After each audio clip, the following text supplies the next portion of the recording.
मैं थार मरुस्थल बोल रहा हूं। होश उड़ा देने वाले 50 डिग्री के तापमान में भी रैन बसेरा बनाए बैठे इन जानवरों के बारे में और मेरी इस आग उगलती गर्मी में पानी के लिए तरसते इंसानों की जिंदगी की आज की यात्रा आपका दिल दहला देगी। इस तपती गर्मी में मरते मवेशी, परेशान थार का पशुपालक और उसकी जिंदगी आपको झकझोर देगी। मैं बताऊंगा आपको कि मेरे यहां इस जला देने वाली धूप में भी कौन कौन से पेड़ जीवित रह पाते हैं। इस वीडियो में जीके के सारे क्वेश्चन आंसर कवर करेंगे।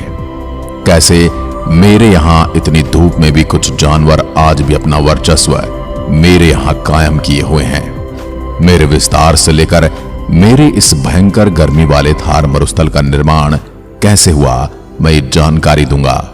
इतिहास, भूगोल, पर्यावरण, संस्कृति, जलवायु, वनस्पति सबकी जानकारी दूंगा।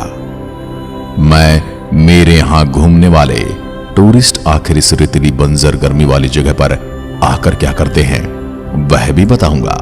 साथ ही सभी बड़े बड़े टूरिस्ट प्लेस भी दिखाऊंगा। थार मरुस्थल की इस रहस्यमय यात्रा पर चलने से पहले वीडियो को लाइक कर दीजिए, चैनल को सब्सक्राइब कर लीजिए क्योंकि बाद में आप भूल जाते हो। इसलिए आपके सामने प्रस्तुत है थार का वीडियो। आप भी किसी विषय पर वीडियो देखना चाहते हैं तो कमेंट करके बताएं। तो चलिए शुरू करते हैं थार का एक रहस्यमय सफर। मैं थार मरुस्थल। थार शब्द की उत्पत्ति थल से हुई है, जिसका अर्थ रेत का टीला है। 2 लाख वर्ग किलोमीटर में फैला मेरा ये विशाल रेतीले टीले वाले मेरे इस भूभाग में आपका स्वागत है। मेरा अधिकांश हिस्सा राजस्थान में आता है। जैसलमेर, बाड़मेर, बीकानेर और जोधपुर ये जिले मेरे मुख्य भूभाग के अंदर मौजूद हैं, परंतु मेरा एक हिस्सा है नागौर, हनुमानगढ़, गंगानगर और चूरू इन जिलों में भी आता है। मैं सिर्फ राजस्थान में नहीं, पाकिस्तान के थार पार कर मीरपुर खास, हैदराबाद और सिंध जैसे प्रांतों में भी एक विशाल भूभाग को कवर करता हूं। लाखों वर्ष पहले मैं समुद्र का हिस्सा था। समय के साथ जब धरती की प्लेटें हिली, मैं समुद्र से अलग हो गया। पानी सूखा और मेरी रेतीली भूमि उभर कर सामने आ गई। जलवायु परिवर्तन ने मुझे मरुस्थल बना दिया। आज मैं इस रूप में आपके सामने हूं, एक सुनसान लेकिन सुंदर विस्तार जो अपनी कहानी खुद बयान करता है। गर्मी की तपिश में मेरी धरती जैसे धधक उठती है। तापमान जब 50 डिग्री सेल्सियस को छू लेता है तो मेरे जीव जंतु और पेड़ पौधे इस चुनौती का सामना कैसे करते हैं, ये वाकई में किसी करिश्मे से कम नहीं। लेकिन हर कोई पशु इतना मजबूत नहीं होता। अभी अभी शुरुआती गर्मी में ही कुछ मवेशी दूर चारे की तलाश में चले जाते हैं और पानी न मिल पाने की वजह से अपने शरीर को इस तपती गर्मी में जला देते हैं। इस वजह से मवेशी पालक भी परेशान हो जाते हैं, क्योंकि उनकी जीविका एकमात्र पशुपालन पर टिकी हुई है। मेरी धरती पर विशेष प्रकार के पौधे उगते हैं जो गर्मी और सूखे को सहन कर सकते हैं। कीकर, खेजड़ी और बबूल मेरी धरती के सजीव गवाह हैं। खेजड़ी, जिसे प्रोसोपिस सिनेरारिया भी कहा जाता है, वह तो गर्मी में भी हरियाली का आश्वासन देता है। ये पौधे न केवल गर्मी सहन करते हैं, बल्कि अपने गहरी जड़ों की मदद से पानी की गहराई तक पहुंच जाते हैं। जीवन के इस उष्ण चादर में विविध प्रकार के जीव भी अपनी जगह बनाए रखते हैं। गोडावण, जिसे ग्रेट इंडियन बस्टर्ड कहा जाता है, मेरे यहां एक दुर्लभ पक्षी है जो अपने विशाल आकार को भव्य चाल के लिए जाना जाता है। चिंकारा, भारतीय हिरण का एक प्रकार जो खुले मैदानों में चपलता से घूमता है। और ब्लैक बक, जिसकी तेज दौड़ और सुंदर सींग मुझे हमेशा से प्रिय रहे हैं। मेरे यहाँ के सरीसृप भी कम नहीं है, जैसे कि सांप और छिपकलियां जो रेत में अपना घर बनाते हैं और तेज धूप से बचने के लिए रेत में ही छिप जाते हैं। इस गर्म और विशाल मरुस्थल में जहां जीवन की हर सांस एक चुनौती है, वहां करीबन 40 लाख लोग मेरे आगोश में अपना घर बनाए हुए हैं। ये निवासी अपनी मेहनत, साहस और जीवटता की जीवन की हर बाधा को पार करते हैं। इनमें से अधिकांश छोटे किसान या पशुपालक हैं, जिनका जीवन प्रकृति की मर्जी पर निर्भर करता है। गर्मी के महीने में जब धूप से बालू तपने लगती है, पानी की एक एक बूंद कीमती हो जाती है। मेरे बच्चे अक्सर मीलों दूर से पानी की मात्र एक मटकी भरने के लिए चलते हैं। यहां तक कि बच्चे और महिलाएं भी इस कठिन कार्य में अपने हाथ बटाते हैं। परंतु मेरे लोग हार नहीं मानते। वे विभिन्न तरीकों से पानी का संचय करते हैं। तालाब और बावड़ियां जो बारिश के पानी को संग्रहित करती हैं, उनकी जीवन रेखाएं हैं। पानी को संरक्षित करने के लिए टांका प्रणाली का भी उपयोग किया जाता है, जिसमें छोटे जलाशय बनाकर पानी को भूमि के अंदर संग्रहित किया जाता है। इन जल स्रोतों को वो साल भर बड़े ही सावधानी से प्रयोग करते हैं। टांका प्रणाली वो होती है जिसमें मेरे यहाँ के रहवासी अपने घर के आसपास जमीन के अंदर एक बड़ी पानी की टंकी बना देते हैं और उस टंकी के ऊपर एक जाली लगाकर एक मुंह बना लेते हैं। जैसे ही बारिश होती है, बारिश के पानी से वो टंकी भर जाती है। उसके बाद तपती रेतीली भूमि में गर्मी के दिनों में इस पानी का उपयोग बूंद बूंद करके किया जाता है और जैसे तैसे अपनी प्यास बुझाते हैं। मेरी इस रेगिस्तानी पट्टी में वार्षिक वर्षा की दर बहुत कम है। यहाँ पश्चिम में वार्षिक वर्षा 100 मिलीमीटर या उससे कम और पूर्व में लगभग 500 मिलीमीटर होती है। वर्षों की स्थिति काफी अनियमित है और साल दर साल इसके औसत में भारी उतार चढ़ाव आता है। मानसून काल जुलाई से सितंबर के बीच होता है।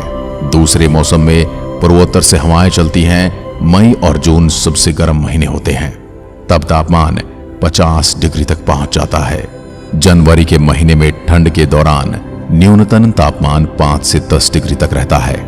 मई और जून में मौसम में 140 से 150 किलोमीटर प्रति घंटा की गति से तेज धूल भरी हवाएं और आंधियां चलती हैं। मेरे इस विशाल मरुस्थल का भाग हर साल आधा किलोमीटर की रफ्तार से उत्तर पूर्व की ओर बढ़ रहा है। आने वाले समय में ये भारत के भू उपयोग का नक्शा ही बदल देगा। Indian space research organisation ISRO की ताजा रिसर्च में यह खुलासा हुआ है कि कल तक राजस्थान की पहचान रहे मरुस्थल में अब हरियाणा, पंजाब, उत्तर प्रदेश तथा मध्य प्रदेश तक अपने पांव पसार लिए हैं। कृषि और वानिकी पर आजीविका चला रहे 60% लोगों के सामने रोजी रोटी का संकट खड़ा होने की आशंका पैदा हो गई है। मेरे यहाँ सड़कें और रेल मार्ग कम है। थार के दक्षिणी भाग में एक रेलवे लाइन है। रेगिस्तान के भारतीय हिस्से में एक दूसरी रेलवे लाइन है जो मेड़ता रोड से बीकानेर होकर सूरतगढ़ पहुंचती है। एक दूसरी रेलवे लाइन जोधपुर और जैसलमेर को जोड़ती है। रेगिस्तान के पाकिस्तानी हिस्से में बहावलपुर से हैदराबाद को जोड़ती एक रेलवे लाइन है।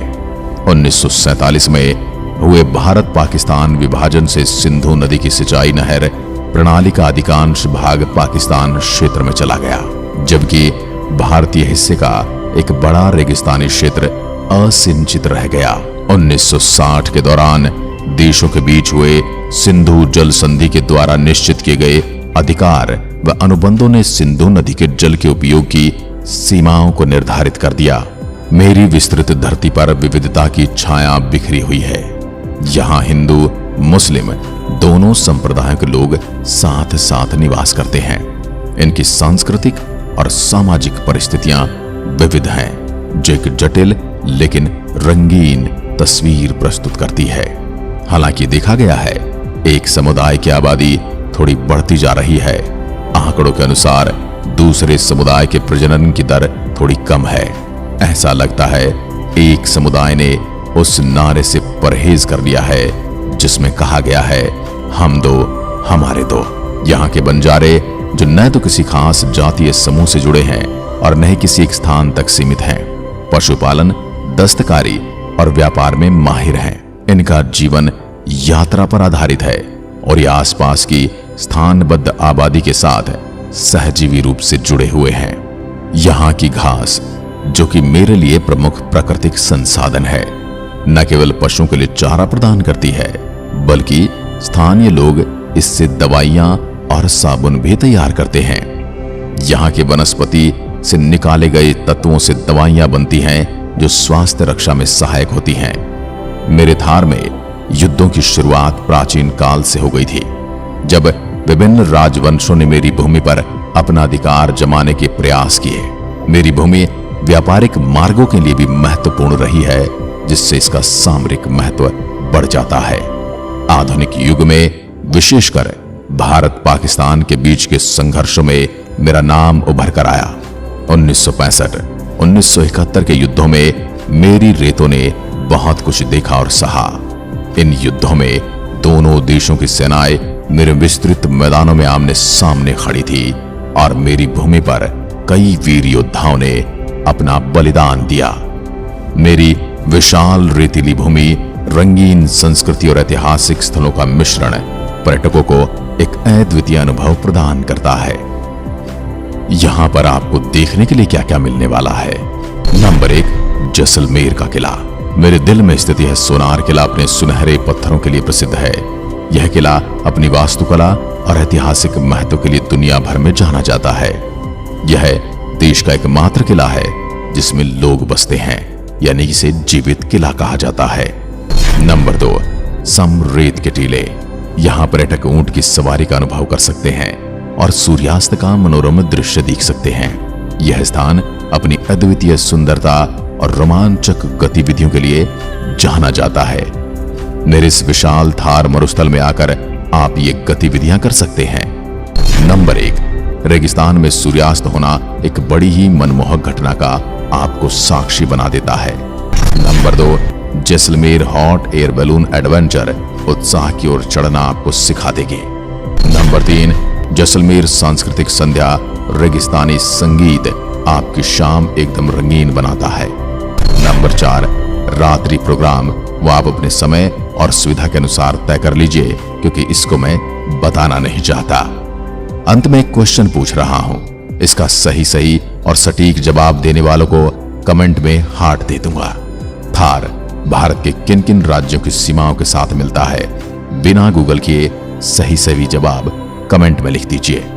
और अब एक लाइक कमेंट करके यह बताएं कि अगला वीडियो किस विषय पर देखना है। मैं थार इस तपती धूप में भी अपने रेतीले टीलों वाली बाहों को फैलाकर आपका स्वागत करने के लिए तैयार हूं। जय हिंद, जय भारत।